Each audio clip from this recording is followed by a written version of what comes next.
राधे राधे, जय श्री कृष्णा। मैं सीमा सिंह आप सभी धर्म प्रेमियों को सादर प्रणाम करती हूँ। आज मैं आपको ज्येष्ठ मास में सुनी जाने वाली प्रमुख प्रमुख 5 कहानियाँ सुनाने जा रही हूँ। अगर आप ज्येष्ठ मास का स्नान कर रहे हैं, व्रत कर रहे हैं, तो साथ में आपको ज्येष्ठ मास की प्रमुख प्रमुख 5 कहानियाँ भी सुननी चाहिए। आइए अब हम ज्येष्ठ मास के स्नान की प्रमुख 5 कहानियाँ सुनते हैं। आइए सबसे पहले हम पहली कहानी सुनते हैं। एक बार राजा शिबी थे। वे बड़े ही धर्म परायण राजा थे। वे हमेशा आए दिन अनुष्ठान यज्ञ हवन किया करते थे। एक दिन जब राजा शिबी यज्ञ कर रहे थे, तभी उनकी गोद में आसमान से एक कबूतर आकर गिरा, जिसका एक गिद्ध बहुत देर से पीछा कर रहा था। कबूतर ने राजा से कहा कि हे महाराज, यह गिद्ध मुझे मार कर खाना चाहता है। मैं इससे बचते हुए बहुत दूर से कई घंटों से उड़ रहा हूँ, परंतु अब मैं और उड़ नहीं सकता। कृपया मुझे गिद्ध से बचाइए। राजा ने कबूतर को आश्वासन दिया कि मैं तुम्हारी गिद्ध से रक्षा करूँगा। तभी गिद्ध भी कबूतर का पीछा करते हुए वहाँ आ गया। जब गिद्ध ने राजा को कबूतर की रक्षा करते हुए देखा, तो गिद्ध ने राजा से कहा कि हे राजन, मैं कई दिनों से भूखा हूँ। यह कबूतर ही मेरा भोजन है। कृपया मुझे मेरा भोजन वापस दे दीजिए। तब राजा ने गिद्ध से कहा कि यह कबूतर मृत्यु के भय से कांप रहा है और मेरे संरक्षण में आया है। मैंने इसे रक्षा का वचन दिया है, इसलिए इसकी रक्षा का वचन देने के कारण मैं तुम्हें कबूतर नहीं दे सकता। अगर मैं ऐसा करूँगा तो पाप का भागी बन जाऊँगा। तब गिद्ध ने राजा से कहा कि हे राजन, सभी जीवों को जीवित रहने के लिए भोजन चाहिए। मैं बहुत समय से भूखा हूँ। अगर मैं कबूतर को खा नहीं पाऊँगा तो मैं भूख से मर जाऊँगा। अगर मैं मर गया तो मेरे बच्चों को कौन भोजन देगा, और मेरे बच्चे भी भूख से एक एक करके मर जाएंगे। यदि आप कबूतर को मुझे नहीं सौंपेंगे तो आप मेरे साथ मेरे बच्चों की मौत के भी जिम्मेदार होंगे। तो फिर क्या यह पाप आपके सिर नहीं लगेगा? क्या आप इस कबूतर को बचाकर मेरे साथ अन्याय नहीं कर रहे? तब राजा ने उत्तर दिया कि यदि मांस ही तुम्हारा भोजन है तो इस कबूतर के अलावा मुझे तुम्हारी इच्छा अनुसार भोजन उपलब्ध कराने में खुशी होगी। मेरी रसोई में ताज़ा मांस हर समय बनता है। मैं तुम्हें इस कबूतर के बदले में खरगोश का मुलायम मांस, हिरन का स्वादिष्ट मांस खाने को दूंगा। तुम भूखे नहीं मरोगे। मैं इस बात का ध्यान रखूंगा कि तुम्हें स्वादिष्ट मांस खाने को मिले। लेकिन गिद्ध ने कहा कि मैं आपकी रसोई से कुछ भी भोजन नहीं खाना चाहता। मेरी इच्छा तो केवल इस कबूतर को खाने की है। लेकिन आप यदि इस कबूतर के बदले में कुछ देना चाहते हैं तो ऐसा करें कि आप अपने शरीर से कबूतर के वजन का मांस मुझे खाने को दे देवें, तभी मैं कबूतर को छोड़ूंगा। राजा ऐसा करने के लिए तैयार हो गए। तब वहाँ एक तराजू मंगाई गई। तराजू के एक पलड़े में कबूतर को बैठाया गया और दूसरे पलड़े में राजा ने अपनी दाहिनी जांघ में से मांस का हिस्सा काट कर तराजू के पलड़े में रखा। लेकिन तौलने पर कबूतर का वजन मांस से अधिक निकला। इसलिए राजा ने वजन को बराबर करने के लिए अपने दाहिने हाथ से मांस का एक बड़ा हिस्सा काटकर तराजू में और रखा। लेकिन यह देखकर सभी चकित रह गए कि कबूतर का वजन अब भी अधिक था। इसके बाद राजा अपने शरीर के एक एक हिस्से के अंग को काट काट कर तराजू में रखता रहा, लेकिन हर बार कबूतर का वजन उस मांस से ज़्यादा ही रहा। वह हर बार भारी से और भारी होता गया। राजा शिबी अंत में थक गए तो उन्होंने अपनी तलवार को गिरा दिया और सम तराजू में बैठ गए और गिद्ध से कहा कि तुम मुझे पूरा ही खा लो। मैं घोषणा करता हूँ कि मेरा जीवन अब तुम्हारे लिए ही है। तभी वहाँ एक तेज चमकदार रोशनी हुई और कबूतर की जगह अग्निदेव और गिद्ध के स्थान पर इंद्रदेव खड़े थे। तब इंद्रदेव ने राजा शिबी से कहा कि हे राजन, हम दोनों गिद्ध और कबूतर के रूप में आपकी धर्मपरायणता की परीक्षा लेने के लिए आए थे और आपने अपना निस्वार्थ बलिदान देकर हमें प्रसन्न कर दिया। इंद्रदेव और अग्निदेव राजा शिबी को वरदान देकर अदृश्य हो गए। तब से राजा शिबी अपनी उदारता, धार्मिकता और निस्वार्थता के कारण महान उदाहरण बन गए।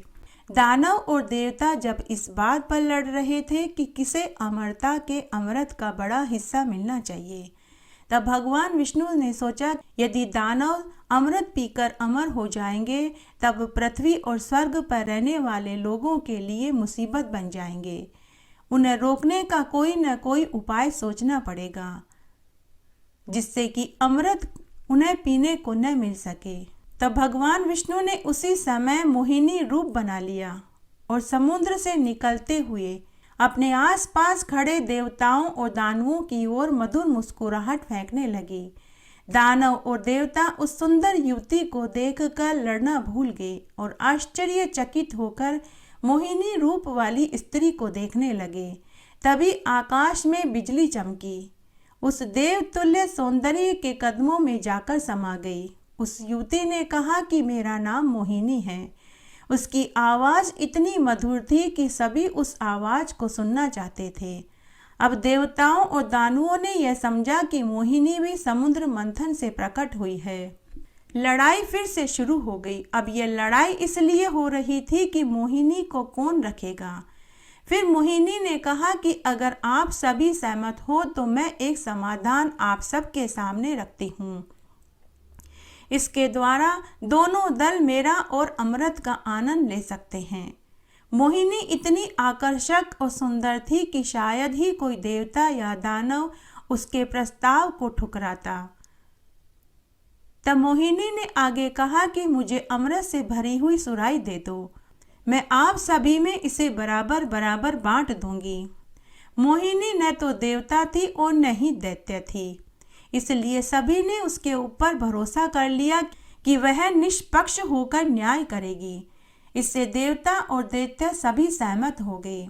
मोहिनी ने अमृत की सुराही को हाथ में लेकर नृत्य करना शुरू कर दिया। वह बहुत ही आकर्षक नृत्य कर रही थी। सभी देवता और दानव उसके नृत्य को देखकर आश्चर्यचकित हो रहे थे। वे अवाक होकर बैठ गए और मोहिनी सबको अमृत बांटने लगी। उस चतुर युवती ने नृत्य करते हुए जादुई तरीके से अमृत की सुराही को पानी की सुराही में बदल दिया ताकि देवता अमृत पी सके और दानव सुराही से पानी पी सके। इस प्रकार सभी देवता अमृत पीने के कारण अमर हो गए, जबकि दानवों के साथ धोखा हुआ क्योंकि उन्हें अमृत की जगह पानी पिलाया गया। राहु नामक एक दानव को इस बात का अनुभव हो गया कि कुछ गलत हो रहा है। मोहिनी द्वारा दानवों को दिए जा रहे धोखे की जांच करने के लिए उसने देवता का रूप धारण किया और सूर्य और चंद्रमा के बीच जाकर बैठ गया। मोहिनी को इस बात का मालूम नहीं था। वह नृत्य करते हुए राहु के पास आई और उसे अमृत पिला दिया। राहु ने अमृत का एक घूंट पिया तो उसके संदेह की पुष्टि हो गई कि मोहिनी दानवों को अमृत की जगह पानी पिला रही है। दूसरी तरफ सूर्य और चंद्रमा को यह एहसास हो गया कि राहु देवता नहीं बल्कि दानव है। तभी सूर्य और चंद्रमा चिल्लाए कि यह देवता नहीं बल्कि देवता के वेश में दानव है, यह हमें धोखा दे रहा है। इससे राहु को क्रोध आ गया।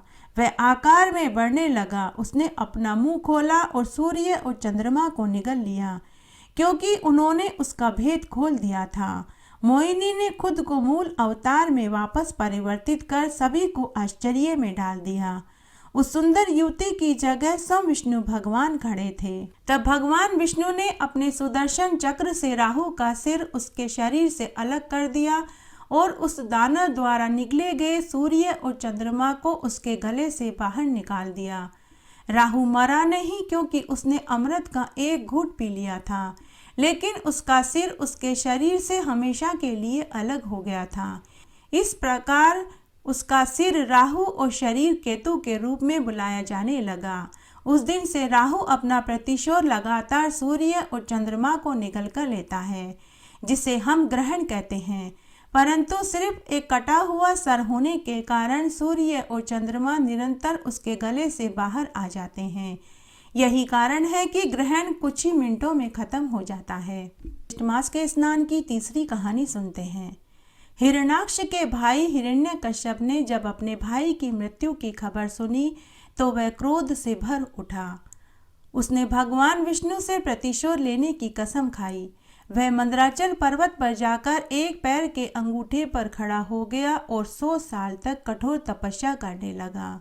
वह तब तक कठोर तप करता रहा जब तक कि ब्रह्मा जी ने उन्हें दर्शन नहीं दिए। तब उसकी कठोर तपस्या से ब्रह्मा जी प्रसन्न हो गए। तब ब्रह्मा जी ने उसे दर्शन दिए और कहा कि मैं तुम्हारी तपस्या से प्रसन्न हूँ, तुम कोई वरदान मांग लो।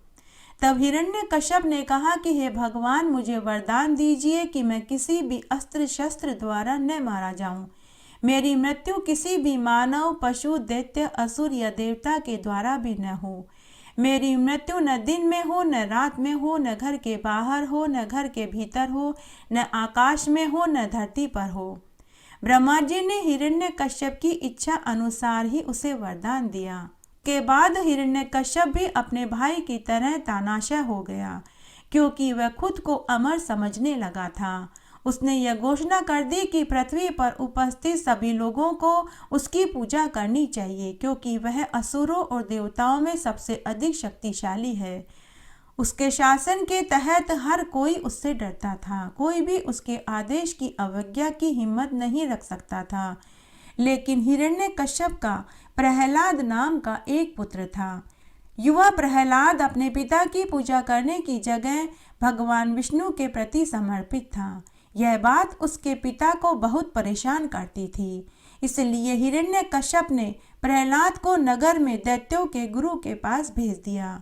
लेकिन कुछ ही दिनों में दैत्य गुरु वापस हिरण्यकश्यप के पास शिकायत लेकर आए कि मैं आपके पुत्र का आचरण नहीं बदल पा रहा, बल्कि उस प्रहलाद ने अपने ही सहपाठियों को भी भगवान विष्णु की पूजा करने के लिए राजी कर लिया। हिरण्यकश्यप ने जब यह सुना तो उसे महान क्रोध आया। उसने अपने सैनिकों को आदेश दिया कि प्रहलाद को पहाड़ पर ले जाकर नीचे फेंक दो। सैनिक उस निर्दोष बालक को मारना नहीं चाहते थे, लेकिन राजा की आज्ञा का पालन न करने का मतलब था कि वे उन्हें फांसी पर चढ़ा देते। इसलिए सैनिकों ने प्रहलाद को एक ऊंचे पहाड़ से नीचे फेंक दिया। इतने ऊपर से गिरने के बाद भी प्रहलाद को एक खरोंच तक नहीं आई। सैनिकों ने जाकर हिरण्यकश्यप को पूरी बात बताई।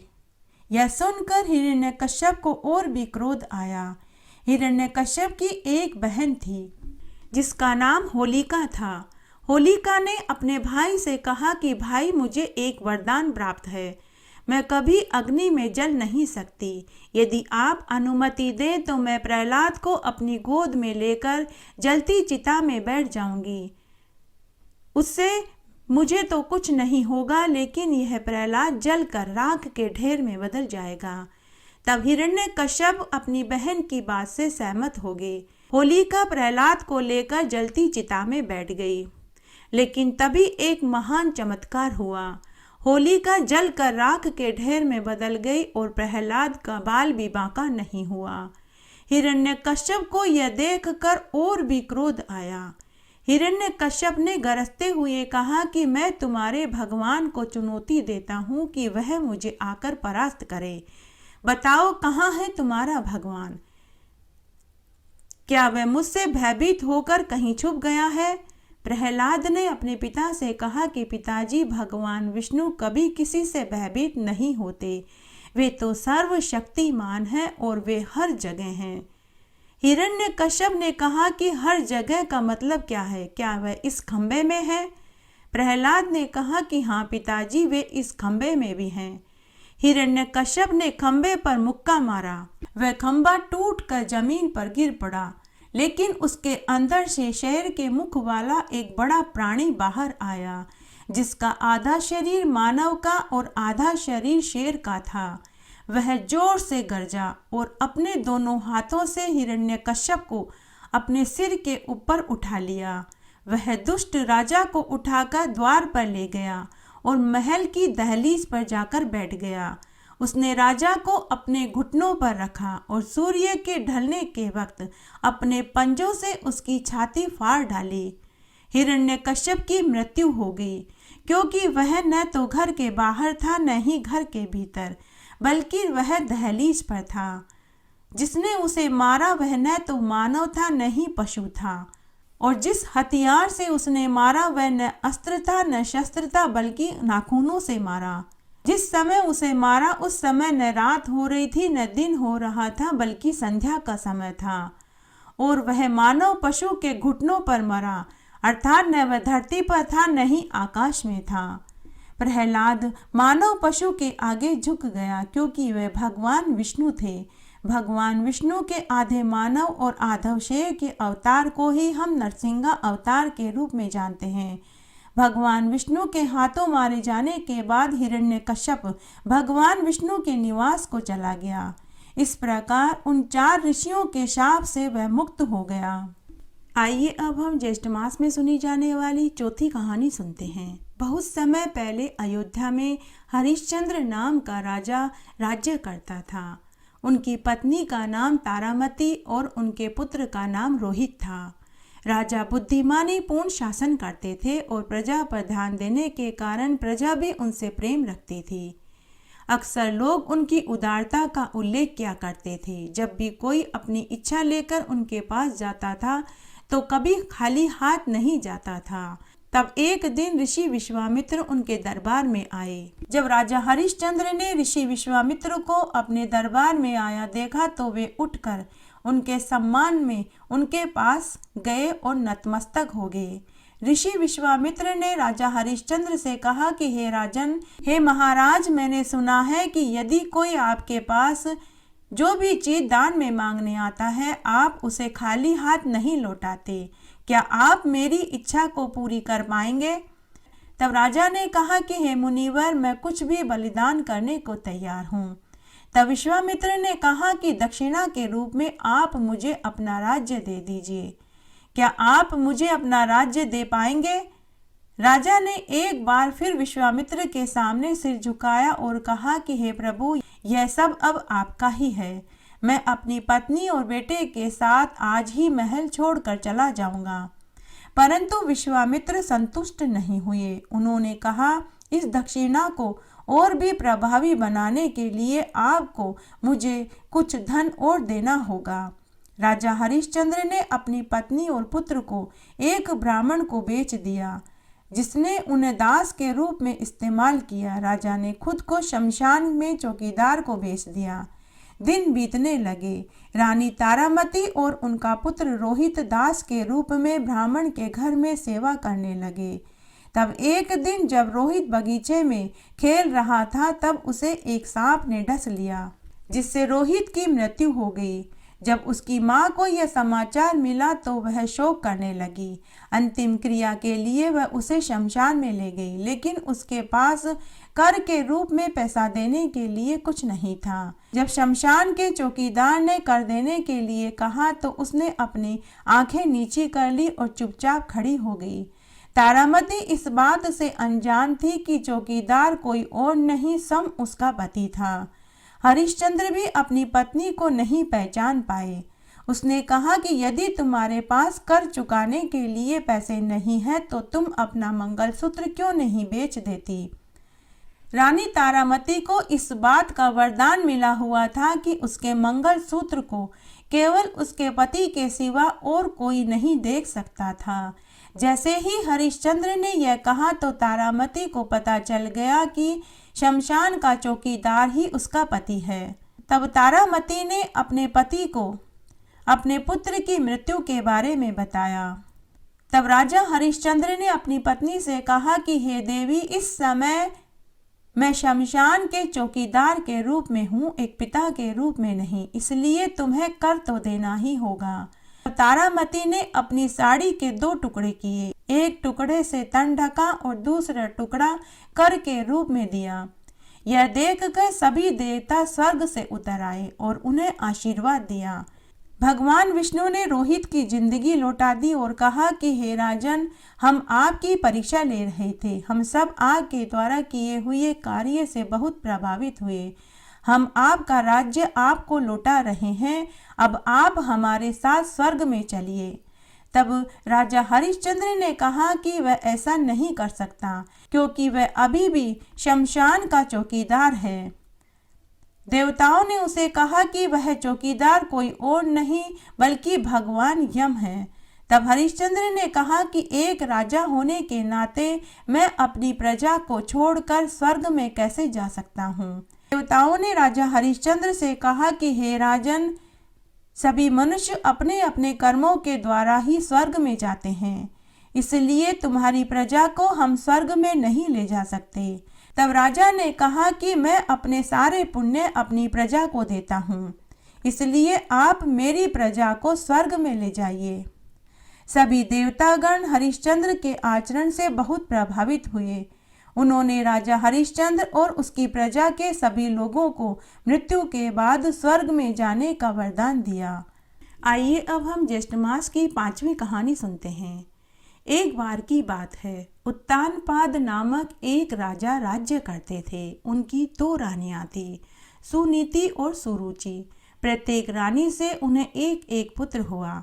सुनीति के पुत्र का नाम ध्रुव था तो सुरुचि के पुत्र का नाम उत्तम था। राजा अपनी दूसरी रानी सुरुचि से अधिक प्रेम करते थे, इसीलिए उत्तम उनका पसंदीदा पुत्र था। एक दिन ध्रुव ने देखा कि उत्तम उसके पिता की गोद में बैठा हुआ खेल रहा था। तब उसकी भी इच्छा हुई कि मैं भी अपने पिता की गोद में बैठकर के खेलूं। तब वह अपने पिता के पास आया और बोला कि पिताजी, मुझे भी आपकी गोद में बैठना है। मैं भी आपकी गोद में बैठकर खेलना चाहता हूँ। लेकिन उसकी सौतेली माँ सुरुचि ने ध्रुव से कहा कि अरे ध्रुव, आप इतने भाग्यशाली नहीं हैं, क्योंकि आपने मेरे पुत्र के रूप में जन्म नहीं लिया है, इसलिए केवल मेरे पुत्र को ही राजा की गोद में बैठने की अनुमति है। जाइए और भगवान विष्णु से प्रार्थना कीजिए कि अगले जन्म में आप मेरे पुत्र के रूप में पैदा हो सकें। ऐसा कहकर सौतेली माँ ध्रुव के ऊपर हंसने लगी। अपने सौतेली माँ के कठोर वचनों से ध्रुव को बहुत तकलीफ हुई। वह रोते रोते अपनी माँ सुनीति के पास गया और जाकर पूरी सच्चाई बताई। तब सुनीति ने अपने पुत्र से कहा कि पुत्र, चिंता मत करो, तुम भगवान विष्णु के महान भक्त हो। भगवान विष्णु ही तुम्हारा ख्याल रखेंगे। ध्रुव ने अपनी माँ से पूछा कि माँ, क्या भगवान विष्णु उसके पिता से भी अधिक महान है? तो उसकी माँ ने कहा कि निसंदेह वे सबसे महान हैं। ध्रुव ने भगवान विष्णु को खोजने का निर्णय लिया। 10 वर्षीय ध्रुव ने अपना महल छोड़ दिया और भगवान विष्णु की खोज में जंगल में पहुंच गया। वह जंगल में कई दिनों तक इधर उधर भटकता रहा। तब एक दिन नारद मुनि मिले। नारद मुनि ने ध्रुव से पूछा कि पुत्र, तुम कौन हो और इस भयानक जंगल में क्या कर रहे हो? तब ध्रुव ने नारद मुनि से कहा कि हे ऋषि, मैं भगवान विष्णु को खोजने के लिए आया हूँ। नारद मुनि ने कहा कि मुझे डर है कि इस तरह जंगल में भटकते हुए आपको भगवान मिलेंगे या नहीं। आपको इसके लिए घोर तपस्या करनी होगी। ध्रुव ने कहा कि मैं तपस्या करने को तैयार हूँ। आप मुझे बताइए कि भगवान को खुश करने के लिए मुझे क्या करना होगा। तब नारद ने कहा कि तपस्या आप जैसे मासूम बच्चों के लिए नहीं होती। आपको यमुना नदी के किनारे एक खास पेड़ के नीचे बैठना होगा। बिना भोजन, बिना पानी, बिना सोए या व्यायाम किए सालों तक भगवान विष्णु के नाम का जाप करना होगा। ध्रुव ने नारद को उनकी सलाह के लिए धन्यवाद दिया और यमुना नदी के किनारे एक पेड़ के पास चला गया। वह वहां बैठकर ओम नमः नारायणाय मंत्र का जाप करने लगा। इस तरह कई बरस हो गए। बिना अन्न जल के वह कठोर तपस्या करने लगा। अंत में एक दिन भगवान विष्णु उसके सामने प्रकट हुए। जब उसने तपस्या शुरू की थी तब वह भगवान से कई सारे सवाल पूछना चाहता था, परंतु जब भगवान उसके सामने प्रकट हुए तब वह उन सब सवालों को भूल गया। भगवान विष्णु ने कहा कि पुत्र, मैं तुम्हारी भक्ति से बहुत प्रसन्न हूँ। मुझे बताओ तुम्हारी क्या इच्छा है। ध्रुव ने कहा कि प्रभु, मेरी इच्छा सिर्फ आपके दर्शन करने की थी। अब आप यहाँ हैं, मेरी अब और कोई इच्छा नहीं है। भगवान विष्णु ध्रुव के जवाब से बहुत प्रभावित हुए और उन्होंने कहा कि तुम्हारी भक्ति और ज्ञान महान है। मैं तुम्हें यह आशीर्वाद देता हूँ कि जब तक तारे आकाश में चमकेंगे तब तक तुम्हारी प्रसिद्धि पूरी दुनिया में रहेगी। सारे तारे तुम्हारे सामने घूमेंगे। तुम आकाश से यात्रियों को रास्ता दिखाओगे जब वे अपना रास्ता भटक जाएंगे। उसके बाद आशीर्वाद देकर भगवान विष्णु अंतर्ध्यान हो गए और ध्रुव भी वापस महल में लौट आया। जब ध्रुव महल में लौट कर आया तो लोगों ने उनका भव्य स्वागत किया। अपने पिता की मृत्यु के बाद ध्रुव ने न्यायपूर्वक राज्य का शासन किया और एक महान राजा साबित हुआ। ध्रुव की मृत्यु के बाद वह आकाश में एक चमकीले तारे के रूप में परिवर्तित हो गए। यहाँ तक कि हम आज भी उत्तरी ध्रुव में स्थित तारे को यात्रियों को रास्ता दिखाते हुए देख सकते हैं। कई बरस पहले की बात है। मनु नामक एक महान राजा ने धरती पर शासन किया। ऐसा कहा जाता है कि वह धरती के पहले शासक थे। वह एक ज्ञानी पुरुष और पुण्य के प्रति समर्पित इंसान थे। राजा मनु हजारों साल तक गंभीर तपस्या में लगे हुए थे। एक दिन वे अपने महल के समीप नदी के किनारे पूजा करके खड़े हुए, तभी गलती से उनके हाथ में पानी में से एक छोटी मछली आ गई। राजा उस मछली को दोबारा नदी में छोड़ने ही वाले थे कि उस मछली ने मनुष्य की वाणी में राजा से कहा कि हे राजन, मुझे तुम वापस नदी में मत फेंको, मुझे तुम अपने साथ ले चलो। मैं एक न एक दिन तुम्हारी मदद अवश्य करूंगी। मछली के अनुरोध से राजा बहुत खुश हुए और उस मछली को वे महल में ले आए। राजा ने उस छोटी सी मछली को एक बर्तन में पानी भर कर छोड़ दिया, लेकिन एक ही दिन में राजा ने देखा कि मछली का आकार बर्तन से भी बड़ा हो गया। वह बर्तन में घूमने में असमर्थ थी। तब राजा ने उस मछली को बर्तन में से कुंड में डाल दिया, लेकिन दूसरे ही दिन वह मछली कुंड से भी बड़ी हो गई। तब राजा ने उस मछली को झील में डाल दिया। झील में डालते ही वह मछली की खुशी का ठिकाना नहीं रहा। वह झील में इधर उधर खेलने और कूदने लगी। लेकिन 4 दिन बाद ही राजा ने देखा कि उस मछली का आकार झील से भी कई गुना बड़ा हो गया। जब राजा ने उस मछली को देखा तो वह मछली उदास दिखाई दे रही थी। तब राजा ने उस मछली को झील में से नदी में स्थानांतरित करवा दिया। परंतु कुछ ही दिनों में नदी भी उस मछली के लिए छोटी साबित हुई। तब राजा को एहसास हो गया कि यह कोई साधारण मछली नहीं है। उन्होंने मछली के आगे सिर झुका दिया और कहा कि अब मुझे समझ में आया है कि आप कोई साधारण मछली नहीं हो। अब आप मुझे दर्शन दीजिए कि आप कौन हैं। तब मछली ने कहा कि हे राजन, मैं तुम्हारी सेवा से संतुष्ट हुई। मैं तुमको सावधान करने आई हूँ। कुछ ही दिनों में बहुत तेज बरसात होगी। यह बरसात 7 दिनों तक होती रहेगी, जिसके कारण एक विशाल बाढ़ आ जाएगी, पूरी धरती डूब जाएगी। इसलिए तुम एक ऐसे जहाज का निर्माण करो जिसमें तुम और तुम्हारी प्रजा और तुम्हारे सभी जानवर उस जहाज में बैठ सके। इस आकाशवाणी को सुनकर राजा भी बहुत हैरान हुआ। तब राजा ने मछली की आज्ञा का पालन किया। राजा ने उसी क्षण अच्छे अच्छे कारीगरों को बुलाकर एक विशाल जहाज का निर्माण करवाया। कुछ ही दिनों में जहाज बनकर तैयार हो गया और उधर बरसात भी शुरू हो गई। तब राजा अपने परिवार वालों, पूरी प्रजा और गांव के जीव जानवरों के साथ उस जहाज पर सवार हो गया। 7 दिनों तक भारी बरसात होती रही। तूफान में सभी के मकान, दुकान सब बह गए, लेकिन वह जहाज डूबा नहीं, क्योंकि वह विशाल जहाज मछली की पीठ पर टिका हुआ था। यह विशाल मछली भगवान विष्णु का मत्स्य अवतार थी। जब बरसात बंद हुई, बाढ़ खत्म हो गई, तब राजा मनु का जहाज तट पर आ गया और जहाज में सवार राजा, राजा के घर वाले, पूरी प्रजा और सभी जानवर सुरक्षित थे। उन सभी के साथ मिलकर राजा मनु ने एक नया राज्य बनाया और एक नए युग की शुरुआत करी। इस तरह आज हमने ज्येष्ठ मास की प्रमुख 5 कहानियाँ सुनी। आशा करती हूँ यह आपको जरूर पसंद आएगी। मेरे साथ बने रहने के लिए आपका धन्यवाद। आगे आने वाली कथा कहानियों के लिए भी आप इसी तरह मेरे साथ बने रहें। धन्यवाद।